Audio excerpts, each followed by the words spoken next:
On va regarder la déclaration de Sergio Ramos. Regardez ce qu'il vient de dire juste après l'élimination de l'Espagne. C'est le moment le plus difficile de ma carrière. Nous sommes fiers d'être espagnols. C'est toujours un grand pays de foot. On a joué contre une grande équipe qui nous a amenés au tir au but. Bon, alors justement, le terme grande équipe, là, c'est quand même le triomphe du non-foot, quand même, la Russie des Papadou. Oui, alors au premier tour, ils ont joué quand même, on ne peut pas leur retirer ça. Là, je pense qu'ils ont fait... ils avaient conscience de l'écart de niveau. Mais moi, je pars toujours du principe, quand il y a quand même cette différence de niveau, que c'est quand même au plus fort de faire le job. J'en voudrais jamais aux Herbiers... Enfin, bon, évidemment, je force le trait, mais j'en voudrais jamais aux Herbiers de jouer le béton contre le PSG. Voilà, et là, franchement, au tout début de la compétition... Le rapport de force, il est quand même très défavorable à la Russie. Déjà, encore une fois, je répète, d'être en 8e, c'était déjà une première grosse réussite, un soulagement. Ils jouent contre, un des deux favoris, en tout cas, avant la compétition, dont on se dit, comme vous dites, qu'ils vont tout droit vers la finale et qu'il va falloir se les cogner. Ils ont fait avec les moyens du bord. C'est l'Espagne. Moi, j'en ai voulu à l'Espagne par moment d'être ce qu'on appelle... On regardait ça avec Olivier, on se dit, mais c'est pas... Ils vont finir par la mériter, leur défaite. Et à ce moment-là, on était loin du compte. Oui, il se passait rien, en fait. Mais ils menaient, en plus. Ça, oui, après, je suis pas d'accord avec toi. Je comprends l'idée bien sûr, si on se croit inférieur, il faut bien sûr jouer un petit peu plus défensivement. Mais après, tu as le droit d'essayer de marquer des buts quand même. Et les Russes, ils avaient envie de rien. De rien. On peut pas se jouer de... Pas souvent. Ils ont fait quand même 2-3 petites choses où c'était simple. Pour eux, c'était simple. C'était récupération du ballon, je tape fort devant. Mais pas souvent. Ils ont eu... Oui, mais pas souvent. Mais il y a quand même Golovin qui a une super occasion. Je vous rappelle la frappe enveloppée qui est passée à côté.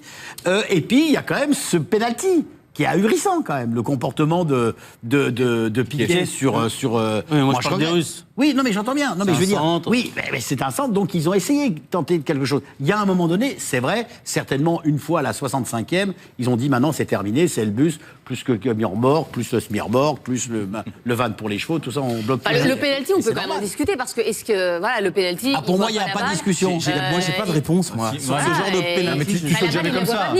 Il peut pas avoir des. Moi, ce que je lui reproche. Il met la main. Alors, jusque-là, je suis d'accord. Mais ce que je lui reproche, c'est qu'au dernier moment, il la bouge, la main. Il ne fait pas ce geste de la ramener. La main, elle est là et il la bouge. Mais il la bouge et il la remonte après. Et c'est ce moment-là. Mais il ne voit pas ce qu'il y a derrière. Tu sautes pas comme ça. Estelle, il imagine, il est battu. Il est battu. On peut lui en vouloir d'avoir ce réflexe. D'avoir bougé cette main. Peut-être que s'il ne la bouge pas, et encore. Mais est-ce que ça vaut pénalty? Autant Umtiti, il est face à l'action. Bon, ok, il y a pénalty, mais là, il ne voit pas derrière.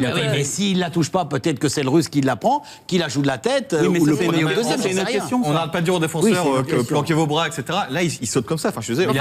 Mais personne ne saute comme ça, enfin. D'accord, mais personne ne saute comme ça non plus. Mais vous mettez les bras pour prendre de l'élan. Mais là, il faisait la Macarena, là. C'était un truc fou. Avec un seul bras. Il n'y a qu'un seul bras. Vous voyez, c'est peut-être aussi ce qui est ambigu. C'est qu'il n'y a qu'un seul bras. Donc on peut imaginer pourquoi il n'aurait pas mis les deux. Peut-être qu'il est un peu déstabilisé, le bras part, vous voyez. Vous n'arrivez pas à nous Les convaincre. choses vont tellement vite. Non mais en tout cas, moi je ne peux pas dire de manière absolue, 100%. Il y a pénalty.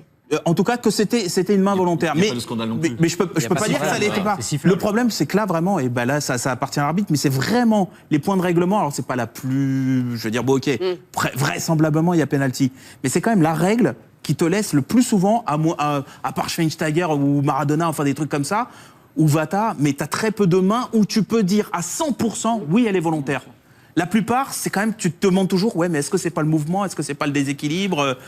Voilà, c'est dur. Ramos, on se demande encore plus. Alors on va voir une nouvelle déclaration de Sergio Ramos après la défaite, l'élimination bien sûr de l'Espagne dans cette Coupe du Monde. Tous les Espagnols peuvent être fiers. Comme capitaine, je pars de cette Coupe du Monde la tête haute et je suis fier de cette équipe. Nous allons nous relever de cet échec. Voilà la déclaration de Sergio.